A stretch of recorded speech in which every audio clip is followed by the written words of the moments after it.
का स्वागत है मेरे चैनल रतिवांशन फैंडम में। अगर आपको मेरे चैनल की फैन फिक्शन स्टोरी वीडियो अच्छी लगती है तो प्लीज़ मेरे चैनल की वीडियोस को लाइक और चैनल को सब्सक्राइब जरूर कीजिएगा और कमेंट करेंगे तो मुझे और अच्छा लगेगा। तो गाइस, हम सेकंड लास्ट पार्ट पे आ गए हैं इस फैन फिक्शन के, क्योंकि अब कुछ दो पार्ट रह गए हैं। उनमें सिर्फ लोगों को पनिशमेंट और लोगों के सच ही सामने आने वाले हैं।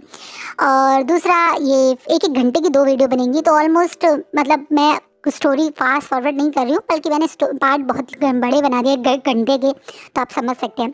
तो चलिए पार्ट स्टार्ट करते हैं। लास्ट पार्ट में हमने देखा था कि मैडम यू ने विंग को समझाया कि उसे अपने रिश्ते की एक शुरुआत करनी चाहिए। मैडम यू का अपनी जगह पॉइंट ऑफ व्यू सही था, बट मैडम यू नहीं जानती कि क्या कारण था कि 5 साल तक विंग को वांगजी ने इस तरीके से ट्रीट किया। पर जो इंसान जानता है कि वांगजी की नफरत का रीज़न क्या हो सकता है, या इन लोगों के पास्ट की सच्चाई जिसे पता है, वो इंसान रात भर सो नहीं पाया। ये कोई और नहीं बल्कि वी चांद से थे। अपने बेटे के साथ जो कल हुआ उसके बाद वो रात भर सो नहीं पाए। लैन हुई और नी शोए ने अपनी ज़िंदगी में बहुत गलतियां करी हैं, बहुत मौके का फ़ायदे उठाए हैं, बहुत लोगों के साथ गलत किया है। अपने लालच, फरेब और अपने सेल्फिशनेस ने बहुत लोगों को टारगेट किया है। लेकिन उनकी ज़िंदगी की सबसे बड़ी गलती ये हो गई कि इस बार उन्होंने विंग को टच कर दिया। अब तक वो विंग को हर्ट कर रही थी, लेकिन इनडायरेक्टली। कभी भी डायरेक्ट उन्होंने विंग को टच करने की हिम्मत नहीं की थी, और ये गलती उनकी लाइफ की सबसे बड़ी गलती बनने वाली है, क्योंकि अब तक वे जान से चुप थे, क्योंकि उन्हें विंग के लाइफ में, पर्सनल लाइफ में जो उथल पुथल हो रही थी उसका पूरी तरह से आइडिया नहीं था। लेकिन अब उनकी आंखों के सामने उनके इकलौते बेटे, उनके प्यारे आइन को किडनैप करवाना, उसके साथ गलत करना या उसे मारने जैसी गलत सोच रखने वालों की वो लाइफ को कैसे हेल बनाते हैं, अब वो ये दिखा रहे हैं। रात में ही वो सबसे पहले शुयांग के पास पहुंचे थे, जहाँ पे उस किडनैपर को शुयांग ने पकड़ा हुआ था। तो किडनैपर पहले से बहुत डरा हुआ था, इसे 2-4 थप्पड़ों में उसने सच खोल दिया कि उसे फोन किया था एक एक्ट्रेस नी शोए ने, और काफी हैवी अमाउंट भी दिया था। यहाँ तक कि वो रिकॉर्डिंग जो नी शोए और उस किडनैपर के बीच में हुई थी, वो रिकॉर्डिंग भी उस किडनैपर ने तुरंत शुयांग के हाथ में दे दी। शुयांग से ये रिकॉर्डिंग और सारी इन्फॉर्मेशन लेके वीचान से 1 सेकंड नहीं लगाते, वो सबसे पहले घर पहुंचते अपने असिस्टेंट के साथ पुरानी फॉर्म में आकर नी क्लैन को, या कह दो नी फैमिली को बर्बाद करने पे उतर जाते हैं। रातों रात नी फैमिली के कई सालों के बिजनेस को बर्बाद कर चुके हैं वीचान से। वो सारे बिजनेस पार्टनर जो नी फैमिली के साथ बिजनेस करते थे, वो सारे बड़े प्रोजेक्ट जो नी फैमिली के पास थे, उन सबको रात में ही वीचान से की तरफ से फोन पहुंच गए थे। और जब चाइना का सबसे बड़ा बिजनेसमैन, चाइना का सबसे अमीर आदमी खुद उन्हें फ़ोन करके बोलता है कि उन्हें नी फैमिली से सारे ताल्लुकात ख़त्म करने हैं, तो है हिम्मत कि कोई मना कर सके।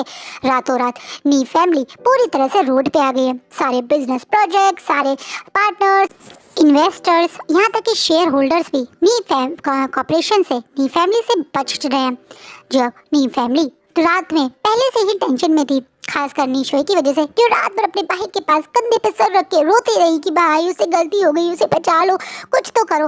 और सुबह उठते ही उन दोनों का प्लान था, नी मिंजे और नी शोए का, कि वो हॉस्पिटल में जाके विंग से माफ़ी मांगेंगे, वांगजी से माफ़ी मांग लेंगे, या बातों में घुमा लेंगे, कुछ तो कर ही लेंगे जिससे नी शोए बच जाए। उन लोगों की मॉर्निंग वी चांसे की मॉर्निंग सरप्राइज से होती है, जो उन्होंने स्पेशली इस नी फैमिली के लिए प्लान किया है। वो उन्होंने रात में ही सारे सबूतों के साथ पुलिस से बात कर ली थी, और उनके कहने के अनुसार ही मॉर्निंग में सबसे पहले पुलिस कमिश्नर पूरी पुलिस टीम के साथ में, यहाँ तक कि चाइना के सबसे बड़े बड़े मीडिया हाउसेस के साथ वो लोग सीधा नी का मेंशन पहुँच गए हैं। वहीं नी हुसैन होश मॉर्निंग में उठा ही था, जब अचानक से अपने घर के चारों तरफ पुलिस, सायरन्स और इतनी सारी कार के शोर से वो भी मेन हॉल में आता है। वहीं नी मिंजे और नी शोए जो सोचे थे वो सबसे पहले वांगजी से मिलने जाएंगे, इसी चक्कर में वो तैयार होके मेन हॉल की तरफ आ रहे थे। उनके हॉल में एक दमदार पर्सन एंट्री कर रहा है, जिसे यहाँ देखकर नी शोए, नी हुसैन, नी मिंजे तीनों शॉक हैं। वो तीनों इस पर्सन को अच्छे से जानते हैं, क्योंकि ऐसा चाइना में कोई बड़ा इंसान होगा जो इस पर्सन को ना जानता हो। द स्ट्रॉन्ग अपने और के साथ और अपने अल्फा क्रोल के साथ एंट्री कर रहे हैं वी चांस है, जिनके राइट हैंड साइड पे बहुत बड़े मतलब एक तरह पुलिस कमिश्नर और दूसरे साइड पे मीडिया हाउसेज हैं। पूरे के पूरे टीम एक साथ इस मेंशन में एंट्री कर रही है। इतने सारे लोग पूरे के पूरे मेंशन के अंदर घुस रहे हैं, इकट्ठे हो गए। ये देखकर नी मिंजे और नी हुसैन शॉक में है। मैं नी शोए कुछ समझ पाती उससे पहले सबसे पहले नी हुसैन आगे आता है और बोलता है, आप सब लोग इस तरीके से हमारे घर में कैसे घुस सकते हैं, हमारी प्राइवेसी को ऐसे डिस्टर्ब कैसे कर सकते हैं, और आप इतनी सारी पुलिस के साथ हमारे घर क्या कर रहे हैं विचान से। एकदम से नी हुसैन थोड़ा परेशान होते हुए पूछता है। ऑब्वियसली वो एक लॉयर है तो लॉयर वाली तरह ही पूछ रहा है। इस बात पे विचान से स्माइल करते हैं। आप नी हुसैन को देखते हैं और बोलते हैं, ये सवाल तो आपको अपनी बहन से करना चाहिए जो इन्होंने कल करा है। उसके बाद इनका ऐसे तो वेलकम हमें करने आना ही था। मैं कुछ समझा नहीं हुसैन थोड़ा शॉकिंगली अब वी चांद से और फिर पीछे मुड़ के अपनी बहन की तरफ देख रहा है। इससे पहले अब वी चांद से कुछ बोलते पुलिस कमिश्नर आगे आता है अपने हाथ में एक अरेस्ट वारंट के साथ और बोलता है, हम आपकी बहन नी शोए को अरेस्ट करने आए हैं। उन्होंने वी चांसे के बेटे और लांग वांगजी के मेट लान वी वुशान को किडनैपिंग करना और मर्डर की एक सुपारी दी थी। ये बात सुनते ही नी हुसैन शॉकिंगली पहले पुलिस कमिश्नर और फिर उस अरेस्ट वारंट को देख रहे हैं। वहीं ये बात सुनते ही निशोय के एकदम से पसीने छूट जाते हैं और वो मीडिया हाउसेस तुरंत निशोय के धड़ फोटो खींचने लगते हैं, जिससे वो मुंह छुपाते हुए अपने भाई नी मिंजे के पीछे छुप के कोशिश कर रही है। वहीं नी मिंजे छुपाते बोलते हैं, ये आप क्या बोले, मेरी बहन ने ऐसा कुछ नहीं किया, प्लीज आप उसकी ऐसे इंसल्ट मत कीजिए और वो कहीं नहीं जाएगी, आप उसे अरेस्ट नहीं कर सकते। एकदम से नी से अब तक जो चुप बैठा था वो अपने ऊपर कंट्रोल नहीं करता और गुस्से में पीछे अपने भाई की तरफ और फिर नी शोए की तरफ देख के बोलता है, ये क्या है गगा, क्या आप भी जानते थे कि इस तरह का इसने कुछ करा है और फिर भी आप चुप बैठे थे। अब कोई चुप बैठा हो या ना बैठा हो लेकिन मैं चुप नहीं बैठूंगा।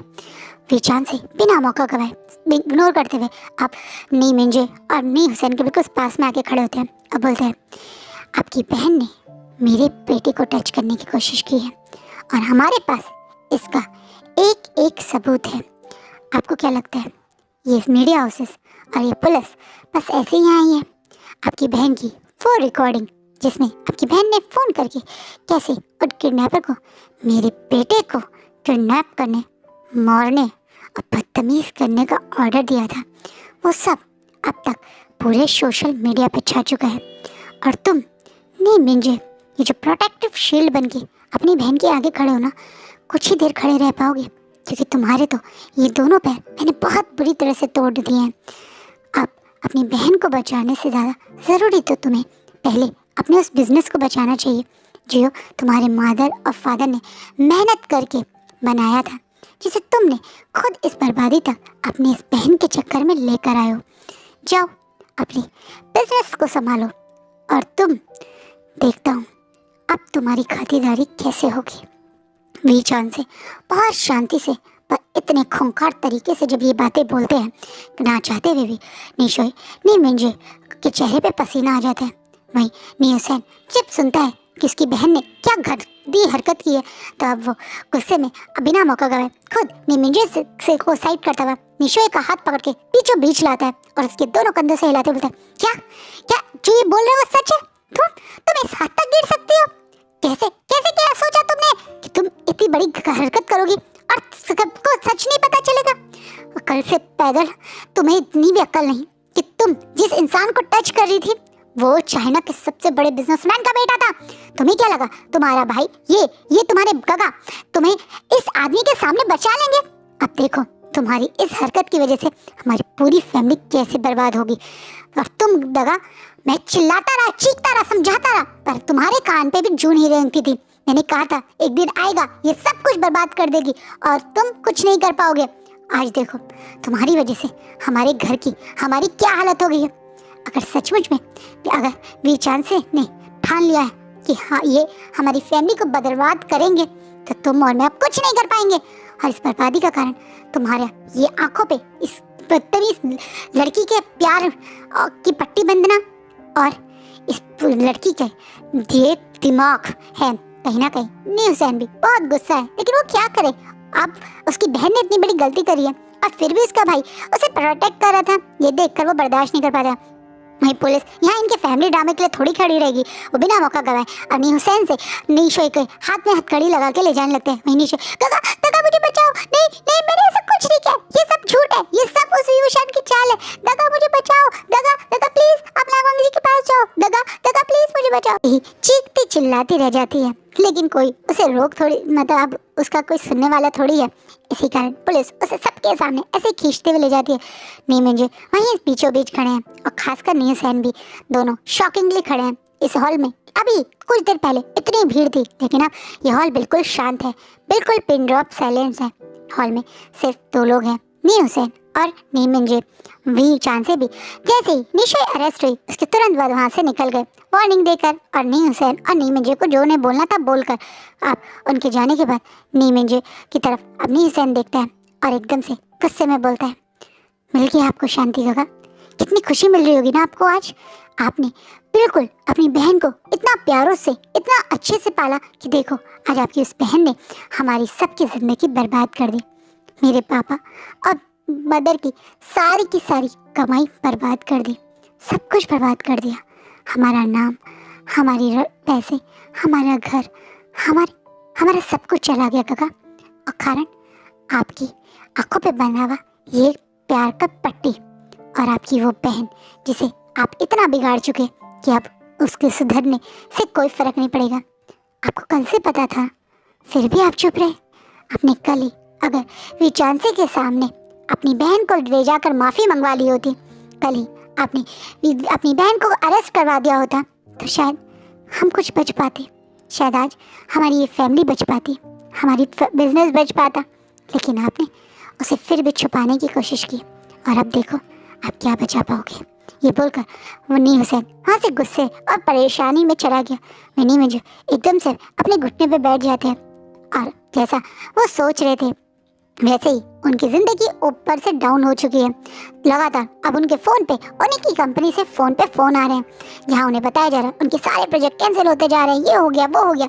2 घंटे में मिंजे को समझ में आ गया जो बात यहाँ से वी चांद से बोल के गए, वो बात उन्होंने साबित कर दी। अब उनका खुद का बिजनेस बचाना नामुमकिन है। नी कॉर्पोरेशन जो इतने सालों की बिजनेस और इतनी बड़ा नाम थी, जिसके लिए उनके ग्रैंडफादर ने, उनके फादर ने इतनी मेहनत की, उसे उन्होंने खुद अपने हाथ से बर्बाद कर दिया। नी हुसैन कुछ गलत बोल के नहीं गया। अगर कल वो एक समझदार इंसान की तरह अपनी बहन की गलती को जानने के बाद उसे छुपाने की जगह उसे खुद पुलिस के हवाले करते थे या विचांसे के सामने ले जाते, तो कम से कम उनकी फैमिली बच जाती। अब तो विचांसे को यही लगा होगा कि नीमिंजे ने सच जानकर भी छुपाने की कोशिश की, तो वो भी उतने ही बड़े कल्प्रेट हैं, जो कि वो हैं भी। नीमिंजे पहले से अपने गिल्ट में अभी भी फ्लोर पे घुटने पे बैठे थे, जब उन्हें हॉल में किसी के एंट्री की आवाज़ आती है। जब वो नज़र ऊपर करके देखते हैं तो सामने लान शिचैन खड़े थे, जिनकी आंखों में बहुत गुस्सा है और चेहरा बहुत ज़्यादा पेल। कहीं ना कहीं शिचैन को भी ये खबर पहुंच गई थी। ऑब्वियसली बड़े बड़े मीडिया हाउसेस यहाँ पे थे, जिन्होंने नी शुई को अरेस्ट होते हुए देखा, तो उन्होंने इस चीज़ की ब्रेकिंग न्यूज़ अपने चैनल पर चढ़ा दी थी। सारे न्यूज़ चैनल्स पे बस एक ही ब्रेकिंग न्यूज़ आ रही थी कि एक्ट्रेस नी शुई को अरेस्ट किया गया है किडनैपिंग और अटेम्प्ट टू मर्डर के केस में। शिचैन समझ गए कि ये केस किसी और का नहीं बल्कि वी वुशान की ही किडनैपिंग और अटेम्प्ट टू मर्डर का था, जिसकी वजह से वो गुस्से में बिल्कुल लाल होकर नीमिंजे से मिलने ही आए थे। वो जानते थे कि उनकी बहन एक जिद्दी और गुस्सैल लड़की है, लेकिन वो इस हद तक जा सकती है कि वो विंग की जान लेने की कोशिश करेगी। इस चीज़ का उन्हें भी बहुत गुस्सा था, इसलिए वो भी नीमिंजे से डायरेक्ट उनसे पूछने चले गए थे।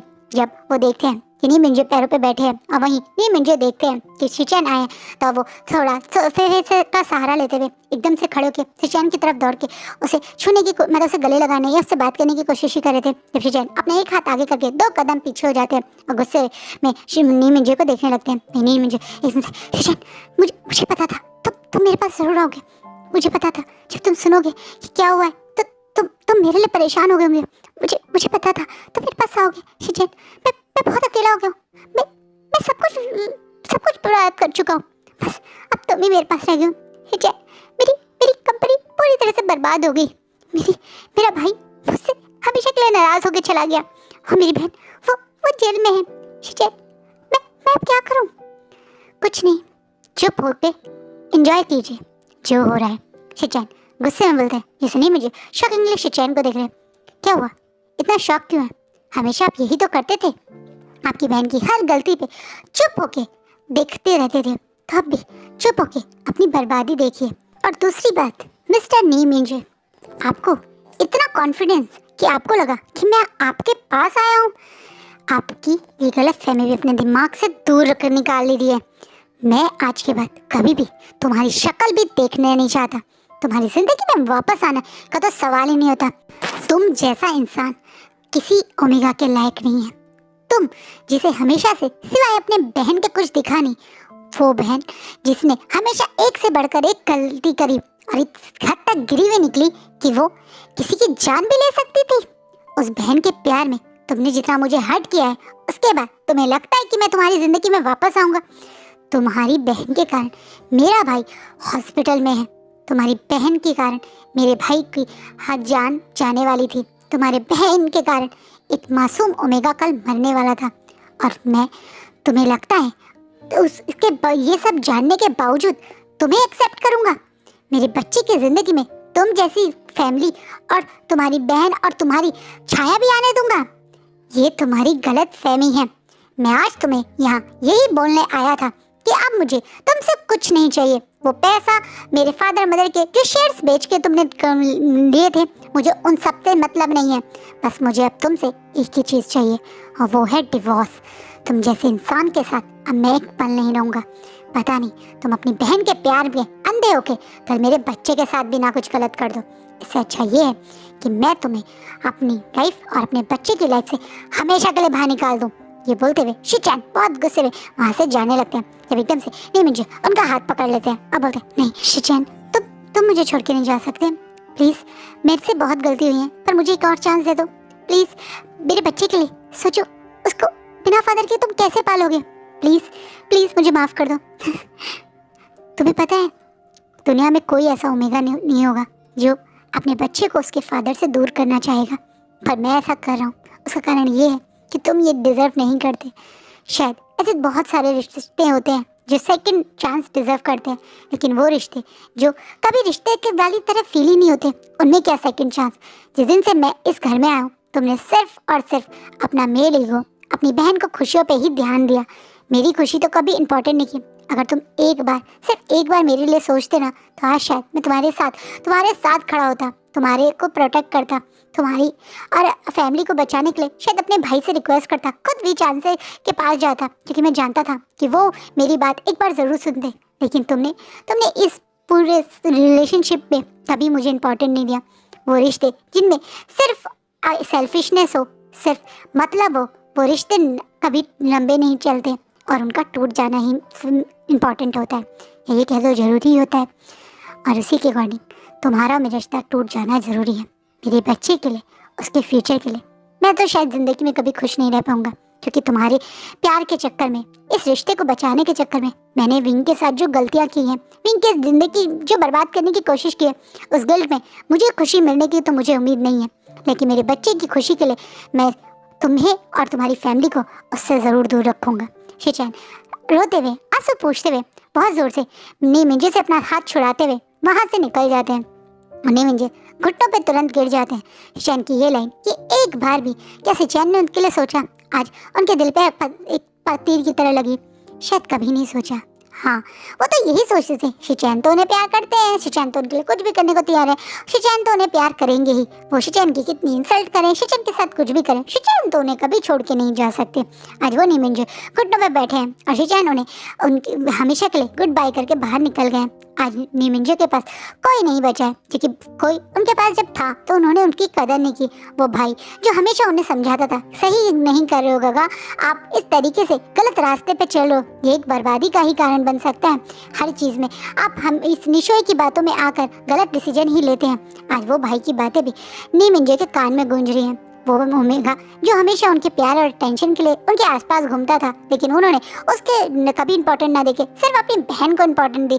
वो ओमेगा की बातें भी उनके कान में चल रही हैं। एक बार अगर वो शिचैन को गले से सीने से लगा के प्यार करते तो शायद शिचैन कभी उन्हें छोड़ के ना जाते, क्योंकि वो तो उनके प्यार में इतने पागल थे कि अपने भाई और अपनी की फैमिली तक बर्बाद करने पे आ गए थे। वो शिचैन ने आज उन्हें छोड़ दिया। नी मिंजे की ये बहुत बड़ी गलती की सज़ा है।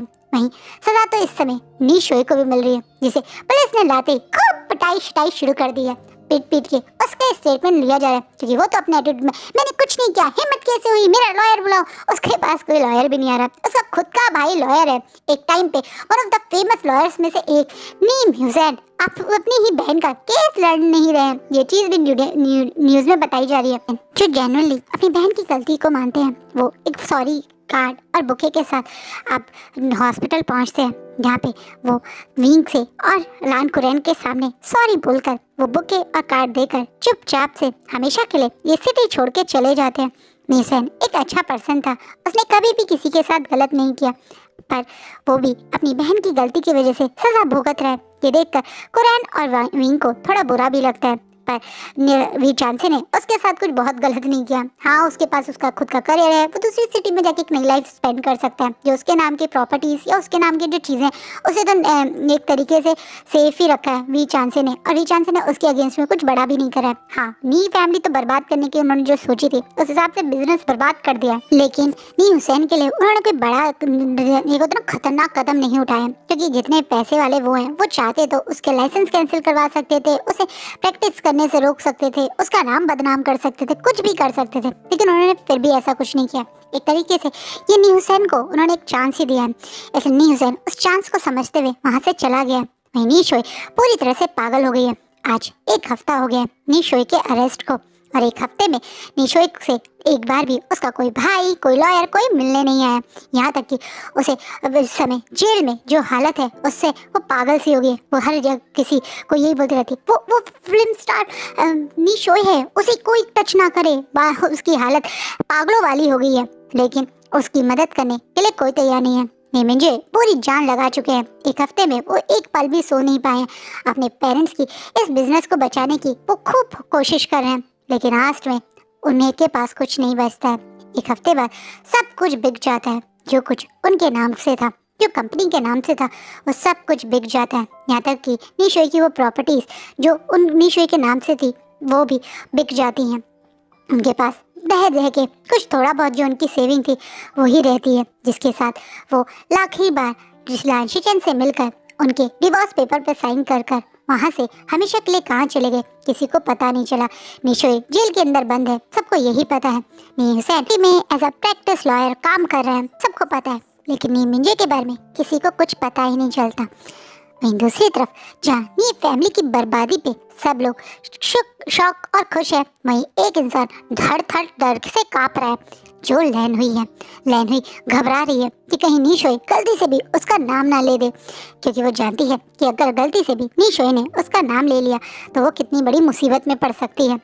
वहीं दूसरी तरफ लैन हुई के खिलाफ काम तो करना वी चांसे ने शुरू कर दिया, पर लैन हुई भी कोई कच्ची खिलाड़ी नहीं है। उसने जो भी सबूत उनके पास पहुंच रहे हैं, उससे वही सारी पुराना पास्ट जो उन्हें पता है सिर्फ वही बातें हैं। उसमें वो उनके पास कोई नया जो लैनहुई ने किया है उसके बारे में उन्हें नहीं पता चल रहा, तो वो थोड़ा फ्रस्ट्रेट हो रहा है। लैनहुई ने कुछ भी खुद से करा ही नहीं, वो सब हमेशा वांग जी के थ्रू ही करवाती थी, तो इसलिए उनके पास कोई सबूत नहीं है। वहीं एक बंदा कमरे में बैठा हुआ है और वो कुछ सबूतें और फाइल्स के साथ में है। अमन में बोल रहा है, मैं जानता हूँ टीचर, मैं आपको अब तक इंसाफ नहीं दिलवा पाया, पर आप चिंता मत कीजिए, बहुत जल्दी आपको इंसाफ मिलने वाला है।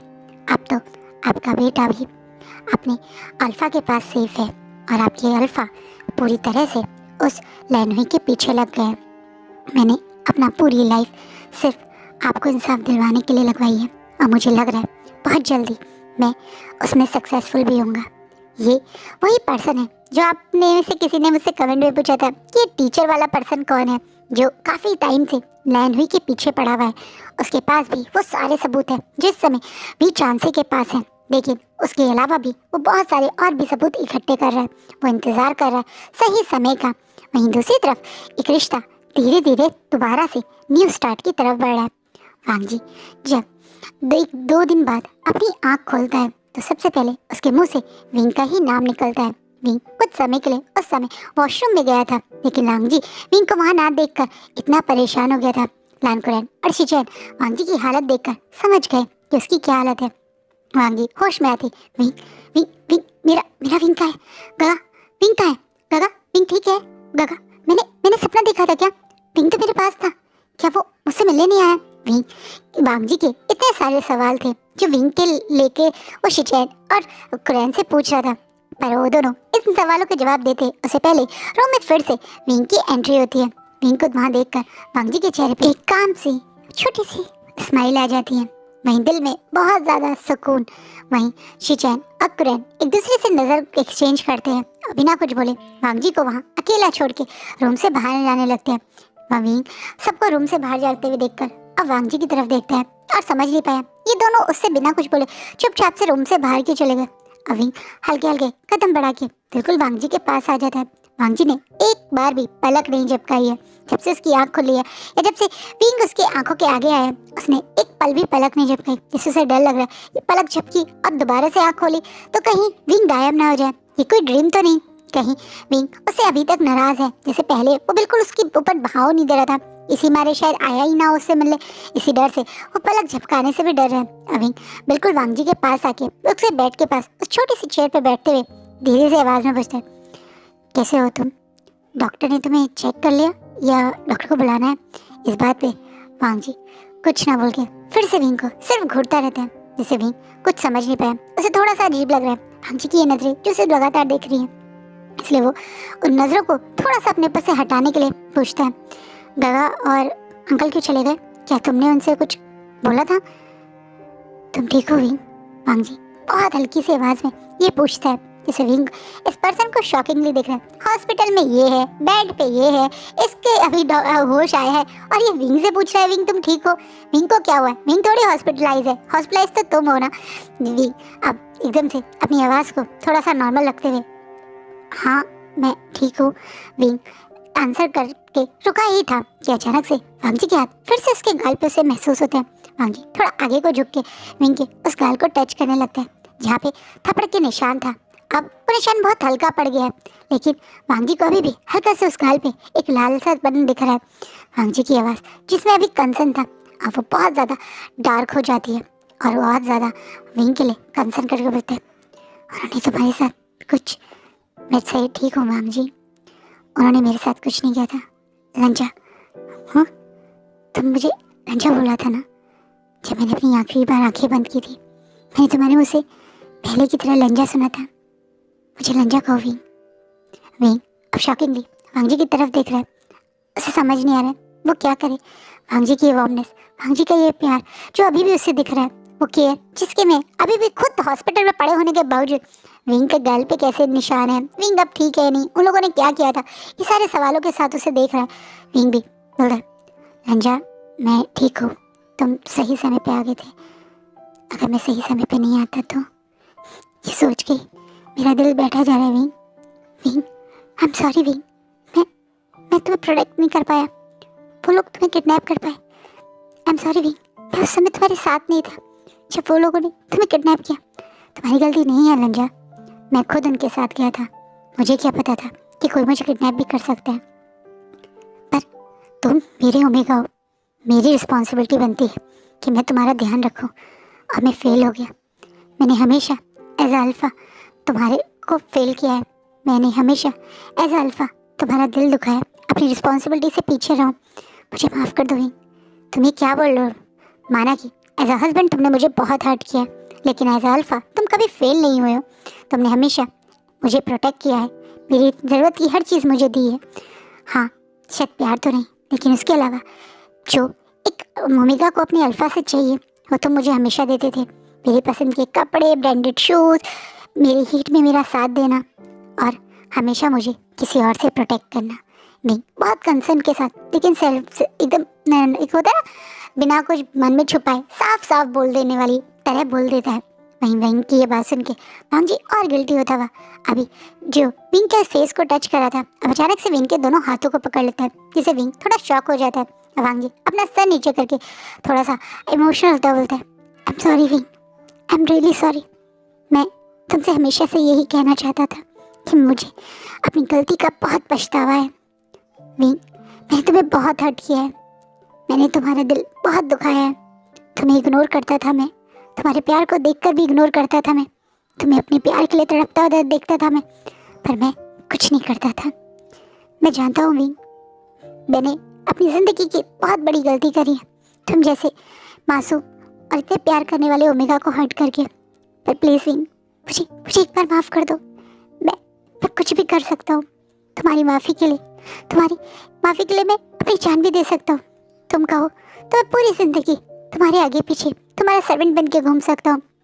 तुम चाहो तो मुझे पनिश कर सकते हो, मार सकते हो, जो चाहे वो कर सकते हो। पर प्लीज़ भी मुझे छोड़ के जाने के लिए मत सोचना। उस दिन जब तुम मुझसे दूर हुए थे ना, मुझे ऐसा लगा था मेरी दुनिया ही रुक गई है। तुम अगर मेरे साथ इस लाइफ में नहीं हो ना, तो ये लाइफ मीनिंगलेस है विंग। मुझे समझ आ गया था विंग। प्लीज़ विंग, मुझसे कभी डिवोर्स की बात मत करना। प्लीज़ विंग, मुझे छोड़ के जाने के बारे में मत सोचो। प्लीज़ विंग, मुझे माफ़ कर दो। प्लीज़ मुझे माफ़ कर दो। आज पहली बार फेस टू फेस भाग जी अपनी गलती मानते हुए विंग से माफ़ी मांग रहा है। अपनी गलतियों के लिए, वो एक एक बात के लिए विंग से बार बार सॉरी बोल रहा है। ये देख के विंग इमोशनल हो जाता है। वो वांगी की तरफ ना देखकर अपना फेस ऊपर करके अपने आंसू को बहुत मुश्किल से बंद करके कंट्रोल करने की कोशिश कर रहा है। अपनी आंखों को कस के बंद करके बार बार आंखें खोल के बंद कर रहा है ताकि उसके आंसू किसी तरह से रुक जाए। वो नहीं रोना चाहता। वो बहुत स्ट्रांग बना हुआ है, बहुत स्ट्रांगली सब चीज़ डील कर रहा है, लेकिन कैसे करे वो। एक बार तो इंसान कमज़ोर पड़ता है ना, और अब वही कमज़ोर पड़ने वाले मोड़ पे आ गया। वो जानता है कि वांगजी उसकी लाइफ में बहुत इंपॉर्टेंट है। जब वांगजी को गोली लगी थी, विंग का दिल जिस तरीके से धड़क रहा था वो समझ चुका था कि वो कितना जताए कि वो वांगजी के बिना अपनी लाइफ स्टार्ट कर देगा, पर वो नहीं कर पाएगा। वांगजी हमेशा के लिए उसे अलविदा कर रहा है। ये चीज़ उसे इतना तेज शार्प पेन करती है कि उसे समझ आ गया था कि वो कितना कहता रहे वो डिवोर्स करके कभी वांगजी को दोबारा नहीं देखेगा, लेकिन वांगजी के बिना रहना उसके लिए भी बहुत मुश्किल है। इसलिए वो आप ना चाहते हुए भी अब वो अपने लास्ट वाले जो कोशिश थी कि ना आंसू बहे, उसकी वो होप भी टूट के अब उसकी आंखों से भी आंसू बहने लगते हैं। वही वांगजी जब देखता है विंग कुछ नहीं बोल रहा, तो हल्का सा अपनी गर्दन ऊपर करके देखता है, तो विंग अपना फेस पे मतलब इधर उधर छुपाते हुए अपनी आंसू को रोकने की कोशिश कर रहा है, जिससे वांगजी और परेशान हो जाता है। बीमार वांगजी जिसके गोली लगी है, जिसके हाथों में सिरिंज है, वो तुरंत अब कूद के अपने बेड से उतर के सीधा विंग के सामने घुटनों पे बैठ के उसके हाथों को पकड़ लेता है, जिससे विंग और ज़्यादा डर जाता है।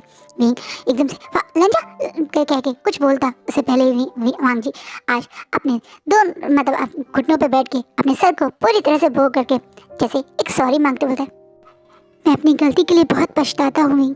मुझे पता है मैंने जो गलती करी है उसे जल्दी से माफ़ करना मुश्किल है, लेकिन फिर भी मैं सेल्फिश बन के तुमसे फिर से माफ़ी मांगते हुए उम्मीद करता हूँ कि तुम मुझे एक चांस और दोगे, मुझे एक बार माफ़ कर दोगे। मैं जानता हूँ मैं एक बहुत सेल्फिश इंसान हूँ, मैं अभी भी अपने बारे में सोच रहा हूँ, तुम्हें अपनी ज़िंदगी से दूर जाने से रोक रहा हूँ, तुम्हें अपने साथ रखने की कोशिश कर रहा हूँ, उम्मीद कर रहा हूँ कि तुम मेरे साथ रहने के लिए मान जाओगे। पर प्लीज़ विंग मुझे माफ़ कर दो। आई एम सॉरी विंग, मुझे एक बार माफ़ करके प्लीज़ मुझे एक बार माफ़ करके दोबारा चांस दे दो। मेरे साथ रहो विंग, मुझे छोड़ के मत जाओ Wing. I am sorry Wing. Wangji आज वो स्ट्रॉन्ग अल्फा रॉन्ग वांगजी जो किसी के सामने झुकना बर्दाश्त नहीं कर सकता, आज घुटनों के बल पूरा बो करते हुए सर झुका के अपने ओमेगा के सामने बार बार अपनी गलती के लिए माफ़ी मांग रहा है। ये देखकर विंग शॉक है। विंग को समझ नहीं आ रहा है वो क्या रिएक्ट करे। वो खुश हुए क्योंकि वो जो चाहता था वो मिल गया उसे। उसके अल्फा को उसने जो उसे दर्द पहुंचाया उसके बारे में फील करवाया, उतना ही फील उसने अपने अल्फा को करवा दिया। या वो दुखी हुए कि उसका अल्फा इस दर्द में भी उसके सामने रो रहा है, झिड़क रहा है, या वो क्या करे। वो खुद कन्फ्यूजन में था, लेकिन वो एकदम से वांगजी को जब मुंह नीचे करके और ज़्यादा रोते हुए देखता है तो अब उससे कंट्रोल नहीं होता। वो तुरंत अपनी चेयर से उठता है और वांगजी के सामने बिल्कुल घुटनों पे जैसे वांगजी बैठा था उसके बिल्कुल सामने बैठ के उसका फेस ज़मीन से ऊपर उठा के एकदम अपनी आंखों में देखने के लिए मुझे है। अब दोनों घुटनों पे बैठे हुए एक दूसरे के फेस को देख रहे हैं। और वहीं वांगजी को जो आज बच्चों की तरह ऐसे रोते हुए देख रहा है तो खुद पे कंट्रोल ना करके बहुत प्यार से अपने दोनों हाथों से वांगजी के फेस को पकड़ के उसकी आंखों साफ करते हुए कहता है, बस रंजा बस अब और मत रो, तुम ऑलरेडी बीमार हो, डॉक्टर ने तुम्हें रेस्ट करने के लिए बोला है। इस तरह खुद को और ज़्यादा इमोशनली परेशान मत करो, देखो तुम्हारे फेमोन्स की क्या हालत हो रही है, प्लीज़ रंजा कंट्रोल करो। मैं क्या करूँ, मुझसे नहीं हो रहा कंट्रोल। आज मुझे लग रहा है कि मुझे अपने मन की जो है सब तुम्हें बता देना चाहिए। मुझे डर लग रहा है कि कहीं मैं मरने से पहले तुम्हारी माफ़ी ना, इससे पहले विंग की बात, मतलब वांग जी की बात पूरी होती, विंग का हाथ तुरंत वांग जी के लिप्स पे आ जाता है और कहता है, नहीं रंजा, तुम्हें कुछ नहीं होगा, प्लीज़ रंजा ऐसे मत बोलो। ऑलरेडी तुम एक बार मुझे ये दर्द महसूस करवा चुके हो, तुम्हारी डेथ के बारे में मैं ऑलरेडी एक बार सोच के तड़प चुका हूँ। अब तुम अपने मुंह से ये गलत बात मत निकालो।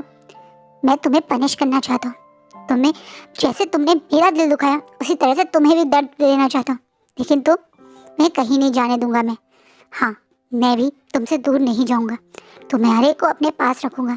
तुमने कहा ना तुमसे गलती हुई है, तो अब तुम उसके लिए पछताओगे। अब जो प्यार तुमने मुझे इस 5 साल में नहीं दिया ना, वो सारा 5 साल का प्यार तुम मुझे अब भी दोगे और डबल दोगे। तुम्हारे को अब ये रिस्पॉन्सिबिलिटी है कि तुम मुझे जो प्यार और अटेंशन तुमने मुझे पहले नहीं दिया ना, उस चीज़ को अब डबल करके दोगे। तुम मुझे इतना प्यार करो कि मैं भूल जाऊँ उन 5 साल को। तुम मुझे फील करवाओ कि मैं उन 5 सालों की वो सारी हर्ट फीलिंग्स भूल जाऊँ। तुम ऐसा करोगे तो मैं तुम्हें सेकंड चांस दूंगा। विंग बहुत प्यार से जब विंग वांग जी से बोलता है तो वांग जी अब बिना मौका गए विंग को तुरंत पकड़ के उसे कस के गले लगा लेते हैं और रोते बोलते हैं, मैं तुम्हें इतना प्यार करूँगा कि तुम 5 साल क्या एक एक लाइफ का पेन भूल जाओगे। मैं अपने विंग को इतनी स्पेशल अटेंशन दूंगा कि सारे के सारे दुनिया के ओमेगा मेरे विंग से जलेंगे। मैं तुम्हें बहुत प्यार करूँगा विंग, मैं तुमसे बहुत प्यार करता हूँ विंग, प्लीज़ विंग, तुम मुझे छोड़ के मत जाना। मैं तुम्हारे लिए सब कुछ करूँगा, बस तुम मेरे पास रहना प्लीज़ विंग। वांग जी अभी भी रिक्वेस्टेड वे भी कहते हैं तो विंग अब गुस्से में वांग जी के मतलब बैक में एक जोर से घुसा मार के कहता है, तो और मैं क्या कह रहा हूँ, मैं कहाँ तुम्हें छोड़ के जा रहा हूँ इडियट अल्फा, तुम्हें छोड़ के थोड़ी जाऊँगा, तुम्हें सारे अपने दर्द का बदला लूँगा। तुमने मुझे तंग किया ना, उतना ही तुम्हें तड़पाऊँगा और तंग करूँगा। अब तुम्हें छोड़ के जाके तुम्हें इतनी आसानी से थोड़ी माफ़ करूँगा। विंग अब थोड़ा चिढ़ाते हुए बोलता है, जिससे वांग जी को रोते रोते ही चेहरे पे हंसी आती है। ये दोनों फ्लोर पे बैठ के एक दूसरे से गले लगा के अपने इमोशंस में बिजी थे जब रूम के अंदर डॉक्टर एंट्री करता है और एकदम से गुस्से बोलता है, ये क्या हो रहा है, जिससे दोनों एकदम से शॉक होते हैं। अब डॉक्टर गुस्से में उन दोनों को घूरता है और बोलता है, तुम फ्लोर पे क्या कर रहे हो, तुम पेशेंट हो और इस तरह से फ्लोर पे बैठे हुए हो, और तुम इसका ओमेगा हो, तुम्हें इसका ध्यान रखना था या इसे इस तरीके से फ्लोर पे बैठाना था। चलो बेड पे बैठो। वांग जी गुस्सा करता है। अब वो डॉक्टर जो वांग जी से एज में थोड़ा बड़ा है वांग जी को बेड पे बैठाता है और फिर विंग की भी अच्छी डांट लगाने लगता है। जब तक वांग जी की डांट पड़ी थी तब तक वांग जी चुप था, पर जैसे विंग की डांट की बारी आती है तो वांग जी गुस्से में बोलता है, उसे कुछ मत कहो। जिसे विंग शॉकिंगली वांग जी से इशारा करता है। फिर डॉक्टर अब ये बात सुन के जो वांग जी के ग्रोल तक डर गया, अब वो तुरंत शिचेन और कुरैन को भी बुला लेता है। जब वो उनके सामने बताता है कि ये दोनों कैसे फ्लोर पे ठंडे फ्लोर पे बैठे हुए थे, ये बात सुन के कुरैन भी थोड़ा सा वांग जी और विंग को डांटते हैं और बाद में शिचेन मुंह छुपा के हंसते रहे, लेकिन वो लोग खुश है कि इन दोनों के बीच में प्रॉब्लम सॉल्व हुई। जैसा वांग जी ने कहा था वो वैसा खुद बीमार होने के बाद भी विंग को ही ज़्यादा केयर करे। विंग उसके लिए फ्रूट काट रहा था ताकि वांग जी खाए, लेकिन वांग जी वही फ्रूट अपने हाथों से विंग को खिला रहा है, जिसे विंग गुस्सा करता रहता है, लंजा बंद करो यार, मैं खा सकता हूँ, तुम खाओ। तुम्हें जल्दी घर नहीं जाना क्या, या तुम्हें ये हॉस्पिटल बड़ा अच्छा लग रहा है, 5 दिन हो गए, अब मैं बोर हो गया हूँ उस हॉस्पिटल से, और तुम जल्दी घर चलोगे, वहाँ पर रेस्ट करोगे तो थोड़ा सा टेंशन फ्री होके मैं भी तो शूटिंग पर जाऊँगा। तुम मेरे बिना शूटिंग पर जाओगे? हाँ, क्यों नहीं जाऊँगा, तुम भी तो मुझे छोड़ के जाते हो ना अपना काम करने अपने ऑफिस, तो मैं भी अपना काम करने अपने ऑफिस अपनी शूटिंग पे जाऊँगा, इसमें कौन सी बात है। नहीं, मैं भी तुम्हारे साथ जाऊँगा विंग। हाँ, मैं कह तुम ये बच्चों वाली तरह हरकत क्यों कर रहे हो, मैं कोई तुम्हारी मदर हूँ कि छोटे बच्चे की तरह मैं तुम्हारी शायद जाऊँगा मम्मा, वरना मेरा मन नहीं लगेगा।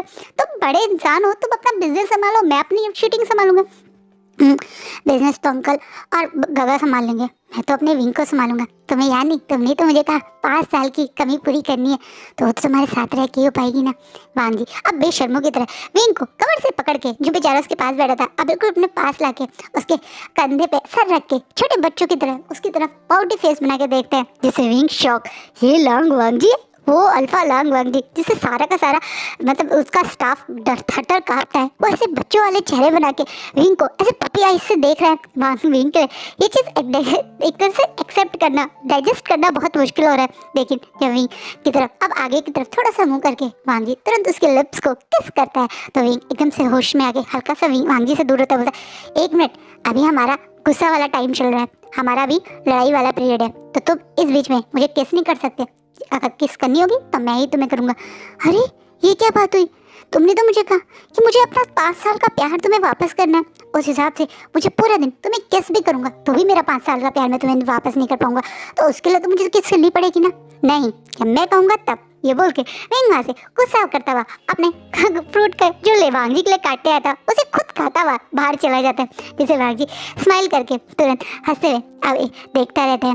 कितनी अजीब बात है ना, ये प्यार, यही सब उसकी लाइफ में उसे कितने साल पहले मिल जाता। ये प्यार, ये अटेंशन, ये हैप्पीनेस जो उसे अब फील हो रही है, ये उसके पास थी पर उसने ही कदर नहीं की। ये बातें जितना विंग को दर्द नहीं देती उतना ही उससे ज़्यादा दर्द वांग जी को देती हैं। उसे लगता है कि ये प्यार, ये हैप्पीनेस जो उसे अब फील हो रही है उसके पास 5 साल से थी, लेकिन उसने इसको इग्नोर किया।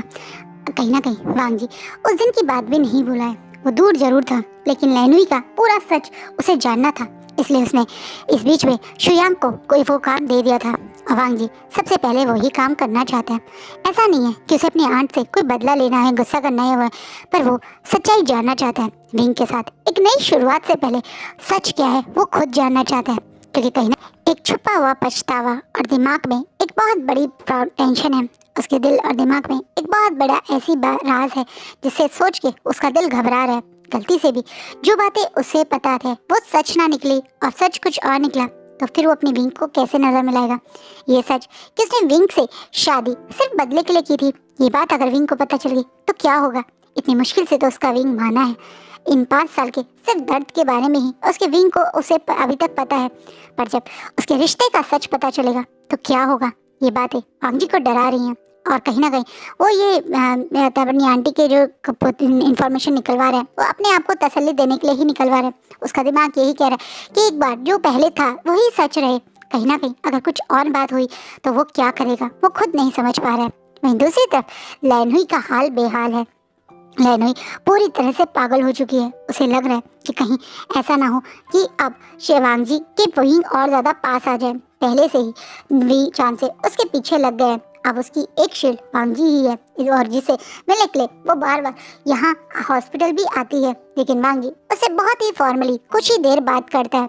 वांग जी जैसे पूरा टाइम विंग के साथ रहता है। लैनुई को वहाँ रुकने से वो साफ मना कर देता है, यही बोल के कि वो थक जाएंगी और वो यहाँ रह के कुछ कर नहीं पाएंगी। विंग तो है ही यहाँ उसके पास। वहीं लैनुई भी कुछ ज़्यादा बोल नहीं पाती है क्योंकि वो अभी विंग को अपना गुस्सा या नखरा दिखा के वांग जी की नज़रों में और ज़्यादा बुरी नहीं बनना चाहती। उस दिन से वांग जी ने कही तो थी कि वो वीक ऑपरेशन लैनुई के नाम कर देगा, लेकिन अब तक उसने लैनुई के नाम पे वीक ऑपरेशन नहीं किया। उसने अभी तक ऐसा नहीं किया। वो चीज़ लैनुई समझ नहीं पाई है, लेकिन अभी वांग जी बीमार है तो वो उससे इस बारे में भी बात करके वांग जी को ये शो नहीं करना चाहती कि उसके लिए पैसा कितना इंपॉर्टेंट है। इससे वो अभी तो वांग जी की छोटी केयर के कारण ही उससे ये बात पूछ नहीं पा रही है। जहाँ एक तरफ वांग जी और विंग का रिश्ता जब आगे बढ़ रहा है, एक इंसान और है जो इस चीज़ से बहुत जेलस हो रहा है। वो लैनुई के साथ 2-3 बार वांग जी से मिलने आया और हर बार वो आते ही जब विंग और वांग जी की नज़दीक यहाँ देखता है तो उसे बहुत गुस्सा आता है। विंग जैसा खूबसूरत ओमेगा इस लांग वांग जी को कैसे मिल सकता है। विंग तो उसका होना चाहिए। विंग से वो एज में छोटा है तो क्या हुआ, विंग जैसा ब्यूटीफुल ओमेगा तो किसी को भी नहीं मिल सकता। वहाँ एक तरह से विंग से एज में छोटा है पर उसके बावजूद वो अपने से बड़े ओमेगा जो उसी के भाई का ओमेगा है यानी उसका ब्रदर इन लॉ है उस पर गंदी नज़र रखता है। ये चीज़ किसी और को लैन फैमिली में भी नहीं पता है। लैनुई को ये पता है कि वो विंग से मतलब एक तरीके से चाहता है ताकि वो विंग को टॉर्चर करे और जिससे लैनुई को शौक खुशी मिले, लेकिन वो लैनुई ये नहीं जानती कि ये सिर्फ टॉर्चर या अपने बदले के लिए नहीं बल्कि उसके अंदर की वो गंदी नज़र है जो पहली बार में ही विंग पे आ गई है। कहीं ना कहीं वो बहुत मौका ढूंढ रहा है कि किसी तरह से वो विंग का फ़ायदा उठा सके और यही कारण उसने आज कुछ बहुत गलत सोचा है। वांग जी जो अभी हॉस्पिटल में ही था और वहीं अकेला घर पे था, शीशे को ना चाहते हुए भी तो शिचैन ने विंग की मदद के लिए भेजा था। कुछ समय में वांग जी का मतलब एक तरह से होता है डिस्चार्ज मिलने वाला है, तो इसी कारण काफ़ी सारे वांग जी के सामान और चीज़ें थी जो वहाँ पे हॉस्पिटल में इकट्ठी हो गई थी। जैसे रोज़ जाओ तो रोज़ उसके कपड़े ले जाओ फिर उन कपड़ों को वापस लाओ, ऐसे ही जैसे विंग तो जाता नहीं था रोज़ रोज़ वापस, वो तो वांग जी के साथ वहीं रहता था। तो विंग और वांग जी के काफ़ी सारे कपड़े इकट्ठे हो गए थे जो काफ़ी बड़े बड़े 2-3 बैग हो गए थे और भी बहुत सारी चीज़ें छोटी छोटी थी जो इकट्ठी हो गई थी, जिसके कारण शिचैन ने शुशे को ही विंग को घर तक ड्रॉप करने के लिए बोल दिया था। वांग जी इस समय सो रहे थे और रात में वो काफ़ी देर से विंग यहाँ मतलब रोज वांग जी के साथ ही रहता था। इसलिए शिचैन ने आज विंग को थोड़ा रेस्ट मिल जाए ये सोच के शुशे के साथ उसे घर भेज दिया था। उन्हें भी आइडिया नहीं था कि शुशे के अंदर क्या है और वांग जी तो सो रहा था, उसे आइडिया नहीं था कि उसके पीछे क्या होने वाला है। शुशे के साथ विंग बड़े आराम से उसकी कार में बैठ के चला गया। उसे भी आइडिया नहीं था कि आगे क्या होने वाला था। सबसे बेखबर जो प्लान शुशे के दिमाग में है वो उस प्लान के अकॉर्डिंग गाड़ी में बैठते ही विंग को एक पानी की बोतल देते हुए कहता है, लीजिए थोड़ा पानी पी लीजिए, काफ़ी देर हो गई है, मुझे भी काफ़ी प्यास लग रही थी, आपको भी लग रही होगी। विंग जिसे सचमुच में काफ़ी देर हो गई थी, उसने कुछ खाया पिया नहीं था, तो अपने एक भोलेपन में, और वो एक फैमिली मेंबर है भाई, उसका मतलब ब्रदर इन लॉ की तरह है, अडॉप्टेड भाई है तो क्या हुआ, अडॉप्टेड भाई है पर है तो भाई ना, यही सोच के विंग उसे ऐसा ऊपर से एज में भी छोटा है उस पर शक नहीं करता और तुरंत वो पानी एक बार में पी लेता है। विंग पानी पीने के कुछ ही मिनट बाद गाड़ी में ही पूरी तरह से बेहोश हो जाता है। शुशे जो कह के तो ये निकला था क्योंकि विंग को उसके घर यानी जहाँ पे वांग जी और उसका घर है वहाँ लेके जा रहा है, पर ले जाता कहीं और है। उसकी गाड़ी अब उस जगह से मुड़ के बल्कि शुशे के घर पहुँच गई है। शुशे बेहोश विंग को गाड़ी से की जबरदस्ती खींचता हुआ अपने घर के अंदर ले जाता है। वहीं दूसरी तरफ सब लोग अनजान, कोई जानता ही नहीं कि उन्हीं के घर के एक इंसान दूसरे इंसान के साथ क्या कर सकता है। कई बार राक्षस सिर्फ घर के बाहर ही नहीं घर के अंदर भी छुपे होते हैं, जस्ट उन्हें हमारी नज़रें उन्हें देख नहीं पाती हैं। विंग के साथ यही हुआ। दूसरों से उसे सेव करते हुए वांग जी अपने ही घर में अपने ही अडॉप्टेड ब्रदर से उसे सेफ नहीं कर पाए। कहीं ना कहीं विंग जो बिल्कुल होश में नहीं है और इस समय शुशे उसे ज़बरदस्ती अपने घर में ले जा रहा है। आज शायद सब कुछ बदलने वाला है, ये बात वांग जी को महसूस हो गई।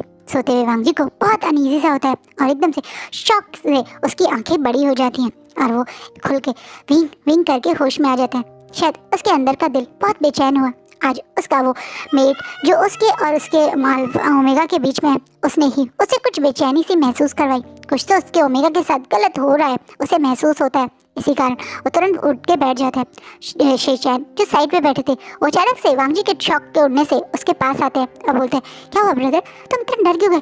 कहा विंग का है, विंग यहाँ क्यों नहीं है? हाँ मैंने उसे काफ़ी देर से वो तुम्हारे साथ ही था, आज रेस्ट करने के लिए घर भेज दिया था, पर तुम्हें क्या हुआ? कहा मुझे विंग से बात करनी है, प्लीज़ आप विंग को फ़ोन मिलाइए। हाँ मैं मिलाता हूँ बोल के शिचैन बार बार विंग को फ़ोन मिलाते हैं। एक बार, दो बार, तीन बार, चार बार, 5 बार, पर विंग के फ़ोन का कोई रिस्पॉन्स नहीं आया। इतनी गहरी नींद में तो विंग नहीं जा सकता। ऐसे ना चाहते हुए अब शिचैन तुरंत नर्वसनेस में उसके घर पे यानी लाइन पे फ़ोन उठाते हैं, जिसे कोई और नहीं बल्कि आंट लिली उठाती है। आंट लिली से शिचैन जब विंग के बारे में पूछते हैं तो आंट लिली साफ बताती है कि विंग तो अभी यहाँ आया ही नहीं, जिस चीज़ से शिचैन भी शॉक और वांग जी भी शॉक है। कहीं ना कहीं हॉस्पिटल से मतलब इनके घर का रास्ता ज़्यादा देर का नहीं था, मुश्किल से 15-20 मिनट, पर विंग को गए हुए तो करीबन 2 घंटे हो गए। 2 घंटे से विंग कहाँ है और अब तक घर क्यों नहीं पहुँचा? इस बात से शिचैन भी अब परेशान हो गए और वो तुरंत शुशे को फ़ोन करते हैं। शुशे का भी फ़ोन कोई नहीं उठाता, जिससे अब वो भी घबरा जाते हैं और एकदम से ये दोनों फ़ोन क्यों नहीं उठा रहे? गगा आपने शुशे के साथ विंग को भेजा था? हाँ उस समय कोई और नहीं था और बड़े बड़े बैग्स थे, मैंने सोचा वो अकेले कैसे लेके जाएगा, मैंने शुशे के साथ भेज दिया। गगा आप कैसे भेज सकते हो मेरे विंग को शुशे के साथ?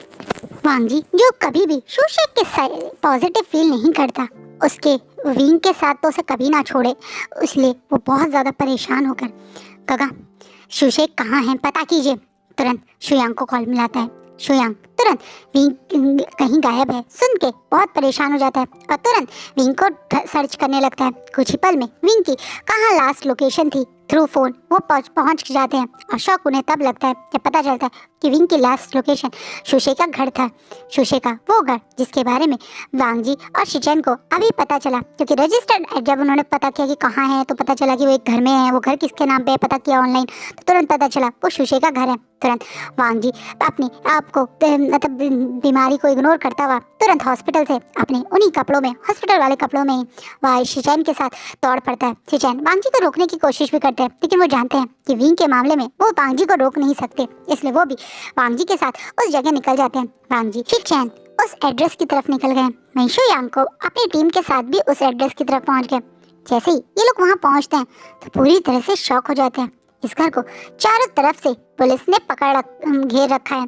पुलिस के सायरन्स बज रहे हैं और उस बीच में एक पर्सन को हाथ में हथकड़ी लगा के घर से बाहर लाया जा रहा है। वांग जी शिचैन उस पर्सन को देखकर पूरी तरह से शॉक हो जाते हैं। वांग जी तो सबको इग्नोर करके उस तरफ दौड़ ही पड़ते हैं क्योंकि जिस पर्सन के हाथ में हथकड़ी है वो कोई और नहीं, विंग है। विंग के हाथों में हथकड़ी है और मुंह नीचे। विंग के कपड़े थोड़े फटे से दिख रहे हैं, उससे ज़्यादा विंग का चेहरा पूरी तरह से सूजा हुआ दिख रहा है, जैसे उसके साथ किसी ने मार धाड़ की है। पर विंग के हाथ में हथकड़ी क्यों? सब लोग इससे पहले कुछ समझ पाते। पीछे से एक डेड बॉडी घर से बाहर निकलती है। इस देखकर शिचैन के मुंह से एकदम से चीख निकल जाती है। शुयांग और नांग जी की पूरी टीम भी शॉक है क्योंकि डेड बॉडी किसी और की नहीं, शुशे की थी। शुशे को विंग ने मार दिया, तुरंत पुलिस वाले बताते हैं। इस बात से यहाँ खड़े सब लोग शॉक है। वहीं विंग चलती फिरती डेड बॉडी बन गया, कुछ रिएक्ट ही नहीं कर रहा। वांग जी का दौड़ के उसके पास जाना, विंग विंग करके उससे बात करने की कोशिश करना, पर विंग उसे तरफ देखता ही नहीं। बार बार विंग विंग विंग मेरी आंखों मेरी तरफ देखो, विंग कैसे हुआ ये सब कुछ, विंग विंग विंग मुझे बताओ, विंग विंग कुछ बोलो। बार बार वांग जी बोलता रहता है पर विंग कुछ भी रिएक्ट नहीं कर रहा। वांग जी का से पुलिस वाले जबरदस्ती विंग को दूर करते हैं, जबरदस्ती विंग को अब कार में बैठा रहे हैं, लेकिन विंग कुछ नहीं रिएक्ट कर रहा, बस मुंह नीचे करे कार में बैठा हुआ है। पीछे खड़े शिचैन भी विंग और वांग जी की हालत देख के बहुत जोर जोर से रो रहे हैं। शुयांग भी वांग जी को रोकने की कोशिश करे, पर वांग जी को शुयांग को भी धक्का मार के विंग की वो कार जिसमें विंग जा रहा है उस पुलिस कार के पीछे दौड़ लगा देता है। और सब लोग वांग जी को रोकने की कोशिश कर बहुत दूर जाके वांग जी जब नीचे गिरता है तब जाके वो रुकता है। शुयांग उसे पकड़ा कर बॉस बॉस संभालिए बॉस, अगर आप ऐसे रिएक्ट करेंगे तो हम कैसे बचाएंगे विशान को? बॉस हमें लॉयर के पास जाना चाहिए ना, हम तुरंत कुछ करते हैं बॉस, प्लीज शांत हो जाइए। शुयांग मेरा विंग एक रात भी जेल में नहीं रहेगा, कुछ भी करो, सबसे बेस्ट लॉयर को हायर करो, पर विंग को अभी के अभी पुलिस कस्टडी से बाहर निकालो।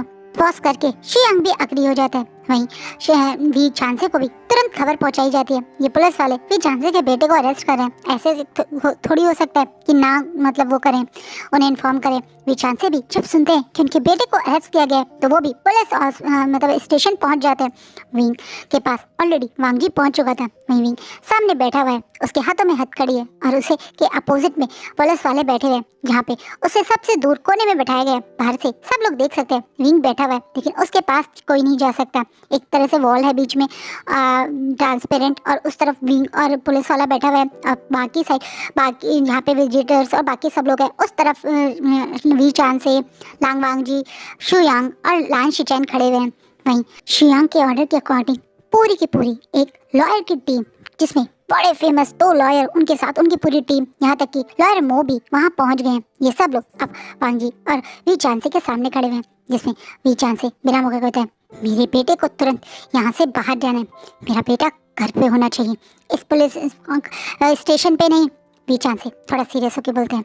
वहीं वो लॉयर जो कुछ स्टडी करके आए हैं, कुछ मिल के आए हैं, वो थोड़ा सर नीचे करके बोलते हैं माफ़ कीजिएगा बॉस, पर आपके बेटे को मर्डर के केस में अंदर किया गया है, उन्हें एकदम से बेल मिलना मुश्किल है, लेकिन हम अटेम्प्ट करेंगे, जितना पैसा चाहिए उतना पैसा मिलेगा, तुम्हें जो चाहिए वो मिलेगा, मेरे विंग को इस केस से बाहर निकालो। आप वांग जी भी उतने ही कोल्ड ऑरा से बोलते हैं। यहाँ खड़ा हर लॉयर थर काँप रहा है। 2 अल्फा जो ट्रू ब्लड अल्फा है, जो ग्रोल कर रहे हैं, उनके अंदर का प्रोटेक्शन शील्ड इस समय इतना हाई है कि किसी ने कुछ गलत बोला तो उनकी गर्दन ही धड़ से अलग हो जाएगी। उनके सामने खड़े होकर कुछ गलत बोलने की उनकी हिम्मत नहीं हो रही है। वांग जी और वी चांसे का ऑरा देखकर यहाँ बाकी पुलिस वाले भी थोड़े घाब से रहे हैं। ये दोनों इस तरह खड़े मतलब गुस्सा कर रहे हैं उन पे, ये देखकर पुलिस वाले भी सोच रहे हैं कि लॉयर की इतनी बुरी हालत तो उन्होंने कभी किसी क्लाइंट के साथ नहीं देखी। वहीं दूसरी तरफ पुलिस जो अभी अंदर था वो बाहर आता है, जिसे मिलते सबसे पहले लॉयर मिलता है और वो केस के बारे में बात करने लगता है। लॉयर उस पुलिस वाले से मिलके जब वी चांसे वांग जी के पास आता है तो उसका मुंह थोड़ा सा उतरा हुआ है, जिससे वो चीज़ वांग जी को बिल्कुल बर्दाश्त नहीं थी। और वांग जी बिल्कुल उसकी तरफ गुस्से में देख के बोलता है मुँह नीचे करा हुआ है, क्या बोला इंस्पेक्टर ने, मुझे जानना है। सर ये केस बहुत मुश्किल होता गया, आपकी ओमेगा ने अपना गुनाह कबूल कर लिया, उन्होंने एक्सेप्ट किया है कि उन्होंने ही शुयांग का मर्डर किया है। इस बात से वी चांसे और वांग जी दोनों शॉक हो जाते हैं और वो शॉकिंगली विंग की तरफ अंदर देखते हैं। शीशे के अंदर बैठा हुआ विंग, जिसे अब एक मोटा सा जैकेट पुलिस ने उड़ा दिया है। उसके नीचे बैठा हुआ विंग अपना सर नीचे करके कुछ नहीं बोल रहा है। उसकी आंखों से लगातार आंसू बह रहे हैं जैसे, पर वो कुछ रिएक्ट नहीं कर रहा है। विंग ने खुद अपना गुनाह मान लिया है। ये चीज़ उन दोनों के लिए बहुत बड़ा शौक थी। और आज का पार्ट यहीं रुकता है।